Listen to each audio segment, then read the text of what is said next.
आप देख रहे हैं न्यूज़ 40। मैं हूं मुन्ना। आज हमारे साथ जो मेहमान हैं, आइए इनसे जुड़ते हैं, इनसे जानते हैं इन्हीं के जुबानी। सबसे पहले अपना परिचय हमारे दर्शकों को। मेरा नाम फरीद हुसैन खान है, गुड्डू खान के नाम से लोग जानते हैं। पार्षद रहे हैं यहाँ 17 से 22 तक जो है, उप मुख्य पार्षद भी रहे हैं 3 साल मनेर नगर पंचायत। पिछला चुनाव इस चुनाव बिल्कुल अलग है। इस बार जनता डायरेक्ट चुनेगी आपको। आप अध्यक्ष पद के लिए चुनाव लड़ रहे हैं, तो जनता के बीच जब वोट मांगने जाइएगा तो कौन कौन से मुद्दाओं को लेके जाइएगा?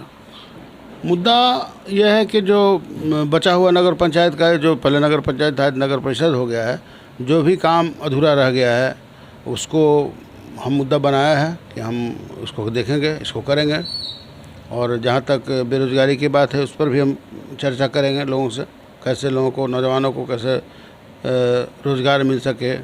रोड जो हमारे यहाँ है, उस जो जल जमाव की समस्या है उसको देखना है। गरीबों का जो मकान जब तक जो बना है, जो नहीं बन सका है, उन लोगों को मकान दिलवाना है। और जो मेन मुख्य समस्या यही है हम लोगों के यहाँ। यहाँ का सबसे बड़ा समस्या क्या है? मनेर नगर परिषद का सबसे बड़ा समस्या है, कोई तो समस्या यहाँ होगा। यहाँ सबसे बड़ा समस्या यहाँ कि पानी का निकासी जो है वो नहीं है। जो बरसात का पानी होता है, इसके निकासी का कोई व्यवस्था नहीं है।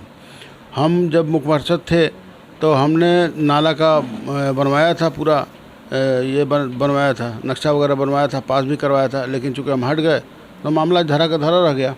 मेन समस्या यहाँ हमारे यहाँ नाला का है। मनेर नगर परिषद से पानी का निकासी कहीं दूसरी जगह किया जाए, ये समस्या एक बहुत बड़ी समस्या है। आप पहले भी उपसभापति रह चुके हैं, उस टाइम क्या कारण हुआ जो काम अधूरा रह गया? हम लोगों ने उसका ड्राइंग बनवाया था, उसका नक्शा बनवाया था। उसमें हम लोगों ने नगर पंचायत से 7 लाख रुपए भी दिया था उसको पूरा ये करवाने के लिए। लेकिन दुर्भाग्यवश हम हट गए, मामला पेंडिंग रहेगा। सरकार से उस वक्त तक पैसा उसका नहीं आ पाया था जब तक हम थे। हमने सरकार के यहाँ भेजा था, लेकिन उस समय तक पैसा सरकार के यहाँ से नहीं आया था, इसी में वो पेंडिंग हो गया। इस बार का चुनाव डायरेक्ट जनता आपको वोट करेगी, कैसा मतलब क्या लगता है आपको? हमने 5 साल के अपने काल में बहुत लोगों को लाभ पहुंचाया है, बहुत लोगों को ईमानदारी के साथ, कोई भेदभाव नहीं, और सब लोगों का हमने काम किया है और ईमानदारी से किया है। और हमारे ऊपर किसी तरह का कोई कमीशन तमीशन या कोई ठेकेदारी या किसी बनिया से या किसी डीलर से 1 पैसा चावल गेहूं का हमने नहीं लिया अभी तक। ये एक बड़ा फैक्टर है जो मैसेज जा रहा है हमारा ये मनेर नगर परिषद को।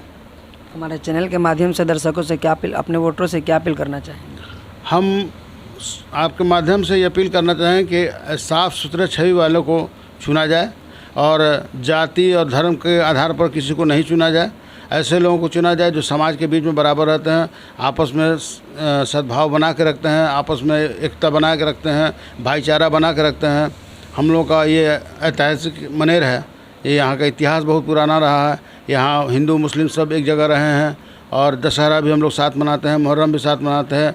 हमने एक व्यवस्था यहाँ किया था जो पहले नहीं था, एक छठ व्रत के लिए यहाँ बोरिंग करवाया था स्पेशली। छठ के लोगों के यहाँ 2 समस्या थी, एक तालाब में पानी की समस्या और छठ में पानी हम लोगों के यहाँ नहीं रहता था। क्योंकि बाढ़ जब आता था तो पानी रहता था, बाढ़ नहीं आया उस समय पानी नहीं रहता था। उसके लिए हमने स्पेशल बोरिंग करवाया था जो छठ व्रतियों के लिए बहुत कामयाब साबित हुआ और उसी से लोग छठ यहाँ करते हैं।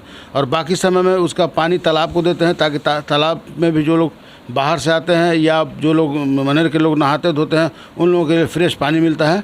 और ये एक बड़ी बात हुई। दूसरा बात ये हो कि हम जब तक नहीं थे तब तक ये नहीं पता चलता था कि नगर पंचायत हमारा रोड के किनारे कहाँ से कहाँ तक उसकी सीमा है। हमने उसको सीमा को बोर्ड लगवाया कि ये टेंडर करवा करके कि ये यहाँ से शुरू होता है नगर पंचायत, यहाँ तक ख़त्म होता है।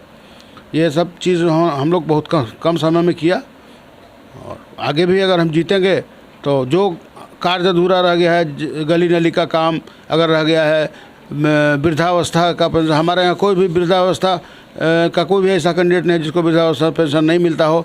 हमारे वार्ड में एक भी कच्चा नली गली नहीं बचा हुआ है।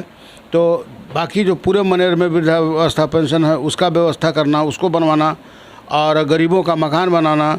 जो जिन लोगों का बन गया है उन लोगों को तो बना ही है, जो लोग का कुछ कागज़ पत्र की वजह से भी थोड़ा पेंडिंग हो गया है। कुछ सरकारी अफसर जो यहाँ रहे उनके उदासीनता के चलते बहुत सा काम नहीं हो पाया। तो ये सब काम को हम प्रायोरिटी देंगे और उसको कराएंगे। चलिए, बहुत बहुत धन्यवाद।